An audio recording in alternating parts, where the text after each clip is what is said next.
JB మిత్రులందరికీ నేను గత వారం రోజుల నుంచి ఫేస్బుక్ సోషల్ మీడియాలో చూడటం జరుగుతుంది. దాంట్లో మనసు ఈ జాతిలో పుట్టి ఇలాగ అనిపించుకోవడం ఇది అవసరమా అన్నట్టు ఉంది. మందాకృష్ణ మాదిగ వర్గీకరణ విషయంలో మీ తాతలు మీ ముత్తాతలు కూడా ఆపలేరు వర్గీకరణ అంటున్నాడు మందాకృష్ణ మాదిగ. అతను వయసు కన్నా మనం విలువిద్దాం. నేను అనేది ఏంటంటే వర్గీకరణ అన్నదే ఉద్యోగం అన్నదే ఒక పాలితనం. ఈ రిజర్వేషన్లో ఈ అన్నాయి మహానుభావుడు అంబేద్కర్ గారు మాల మా ఎంగిలి మెతుకులే మా మహానుభావుడు రాసిన రాజ్యాంగం వలన కొంతమంది ఫలాలు పొంది ఆ విశ్వాసం కూడా లేకోకుండా మాట్లాడుతున్నారు కొంతమంది. నువ్వు కూడా అంతే, నువ్వు కూడా ఆ విశ్వాసం కూడా లేదు మీకు కూడా.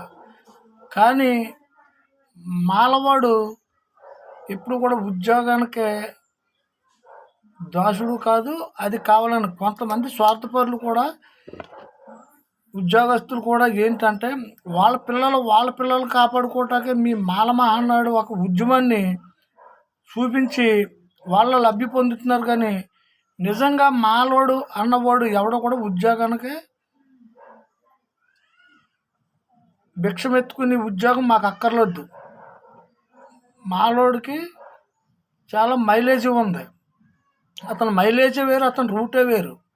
అది తెలుసుకున్నవాడు ఎవడు కూడా మాలను విమర్శించడు.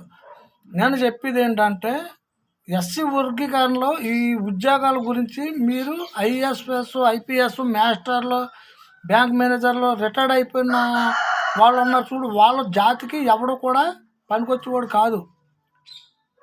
వీళ్ళు ఇప్పుడు ఉద్యోగాలు పొందిన వాళ్ళు కానీ రిటైర్డ్ అయిన వాళ్ళు కానీ ఎవరు కూడా జాతికి అవసరమైనవాడు కాదు. జాతిని ఎప్పుడు కూడా చూసేవాడు కాదాడు. వాడి పిల్లల గురించి మాల మహానాడు పెట్టుకుని మీటింగ్లు ఎట్లా ఉన్న వాళ్ళకి సపోర్ట్ ఇచ్చి ఇలా గొడవలు చేస్తున్నారు తప్ప వాడు మాల మహానాడు ఎట్టుకున్నాడు అంటే చంద్రబాబు నాయుడు గారికో ఇలాగ వీడు ఈ జగన్మోహన్ రెడ్డికో వీళ్ళకి అమ్ముడు ఎట్టుకుని మా వెనకాలంతా జనం ఉన్నారని చూపించి మీరు వాళ్ళ దగ్గర డబ్బులు తెచ్చి మాల మహానాడు పెట్టుకుంటున్నారు. అలాగే ఎంఆర్పిఎస్ నాయకులు కూడా అంతే. మీరు ఈ ఉద్యోగాలు మా పిల్లలకే రావు, మా పిల్లలకు కూడా రావు. ఎందుకంటే మేము 10 లక్షలు 20 లక్షలు ఇచ్చి ఉద్యోగాలు మేము జాబులు వేయించలేము. ఈవేళ జాబ్ వేయించాలంటే లంచం ఇవ్వందే లక్షలు ఇవ్వందే ఎవడు కూడా జాబ్ ఇవ్వడం. అవి మా తరహత కాదు. ఈ ఉద్యమాలు ఈ అవసరం అంటారా? ఈ మాదికి కొట్టుకు చట్టడం సావడం ఈ ఉద్యోగాల పేరు చెప్పకుండా మనకు అవసరం అంటారా? నేను అనేది ఏంటంటే ఇప్పుడు ఒక ఉద్యమం మొదలెట్టేటప్పుడు జేపీ రాజు గారు ఇటువంటి కొంతమంది కత్తి పద్మారావు గారు బొత్స తారకం గారు వీళ్ళు ఉన్నారు. వీళ్ళు మాదిగని ఎడపదించి ఎప్పుడు కూడా మాట్లాడలేదు. ఈ మందకృష్ణ మాదికి వచ్చాకే విభజన పాలైంది. ఏదో పెద్ద గొప్ప అనుకుంటున్నారు. మీకు మాదిగోడిని సింగల్ చేసి కొడితే ఒక్క మాదిగ పెళ్ళు ఆ మాదిగోళ్ళు అందరూ ప్రతి ఊళ్ళో మాదిగోళ్ళు ఉంటారా? 10 మంది 20 మంది ఉంటారు. మిమ్మల్ని కొట్టింది ఎవడన్నా అగ్రకులస్తులు కొడుతుంటే అక్కడ నీకు మాలోడు సపోర్ట్ ఇవ్వాలంటే ఎలా ఉంటే ఎవడిస్తాడు? మన రాజమండ్రిలో ఎవడో కత్తెట్టుకు చీరేసాడు అగ్రకులస్తుడు. ఏమైంది? అక్కడ మాలలో ఉన్నారు, సైలెంట్ అయ్యారు. ఆడేమయ్యాడు? అలాగా మందకృష్ణ మాదిగిని మన మాదిగ సోదరులు కూడా రెచ్చిపోవద్దు. మాలను కించపరిచి మాట్లాడుతున్న మందకృష్ణ మాదిగ ఇది మనకి నాశనానికే వచ్చింది. ఇది ఈ ఉద్యోగాలు ఈ రిజర్వేషన్లు మాకు అక్కర్లేదు. కొంతమంది స్వార్థపరులు కావాలేమో. అందరినీ అంటే బాగోదు మందకృష్ణ మాదికి. నేను కూడా మరీ చెప్తున్నాను, నువ్వు అందరిని కలిపి అంటున్నావు.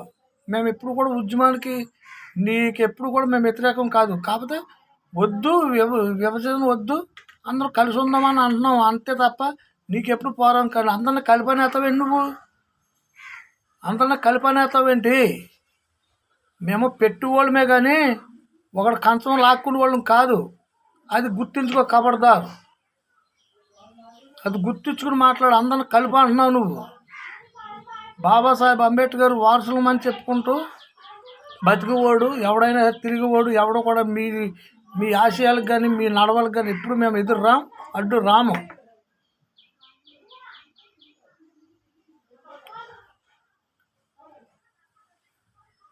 దాని మీద తెలుసుకుని మాట్లాడి అందరిని కలిపనవద్దు. నేను మాల మహానాడు నాయకులు కూడా నేను ఒకటే చెప్తున్నాను, ఎక్కడి నుంచి అయినా మానేయండి ఉద్యమాలంగా వద్దు. వాడు కూడు పడగొడుతున్నామంటే బాబాసాహెబ్ అంబేద్కర్ రిజర్వేషన్ రాసింది ఆయన పెడతానంటే వాళ్ళు వద్దనం అంటే మనం ఎందుకు అనడం? వద్దు. కోర్టు ఏదో ఇచ్చింది సుప్రీంకోర్టు, దాన్ని కూడా గౌరవిద్దాం. ఇక నుంచి విరమించుకుందాం, ఇక నుంచి మానేయండి. ఎందుకంటే వాళ్ళు ఎస్సీ అంటే బీసీ, ఎస్సీ బీసీ మైనార్టీ అందరూ కలిపి ఉంటేనే మనం రాజ్యాధికారం సంపాదించగలం.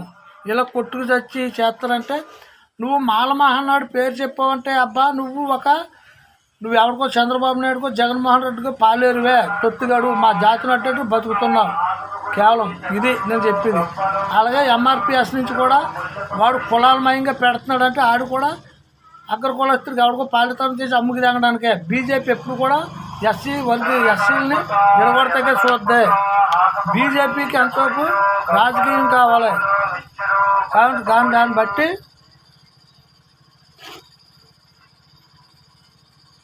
దాన్ని బట్టి ఏంటంటే మనం కూడా బీజేపీ ఆర్ఎస్ఎస్ భావాలు ఎప్పుడు కూడా ఎస్సీలను ఎడగొట్టి విభజించి పాలిస్తాకే చూద్దాం తప్ప బీజేపీ ఎప్పుడు కూడా ఎస్సీలకి అనుకూలంగా ఉండదు. నేను చెప్తున్నా, నేను బీజేపీ ఒక నడవడికి చేస్తున్నాను కాబట్టి బీజేపీ ఎప్పుడు కూడా ఎస్సీలు అంటే కిట్టదు. మందకృష్ణ మాదికి లక్షలు కోట్లు కుమ్మరిస్తున్నారు కాబట్టి బీజేపీకి సపోర్ట్ చేస్తున్నారు తప్ప మన గురించి కాదు. బీజేపీ ఎప్పుడు మనువాదుల పార్టీ.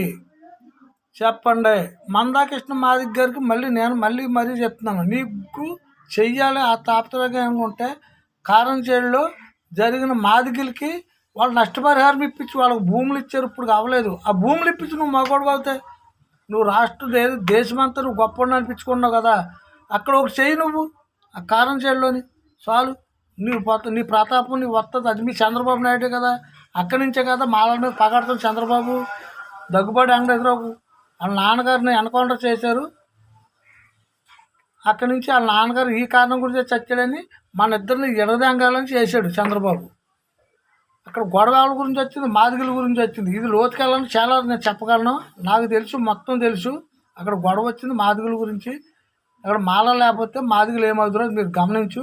మన ఇద్దరిని ఎడగొట్టాలని చంద్రబాబు నాయుడే చేశాడు. ఇది ఆడు సపోర్ట్ వల్ల నువ్వు రెచ్చిపోయావు. ఇప్పుడు ఏం చేస్తావు? చెయ్యి, వాళ్ళకి న్యాయం చేయి. నువ్వు వాళ్ళు నీ జాతే కదా, నీ మాదిగోళ్లే కదా, వాళ్ళకి చెయ్యి. నువ్వు వెళ్ళి నీ గొప్పడు ఏంటో, నీ రాష్ట్రంలో నీ పలుబడి ఏంటో చూస్తాం.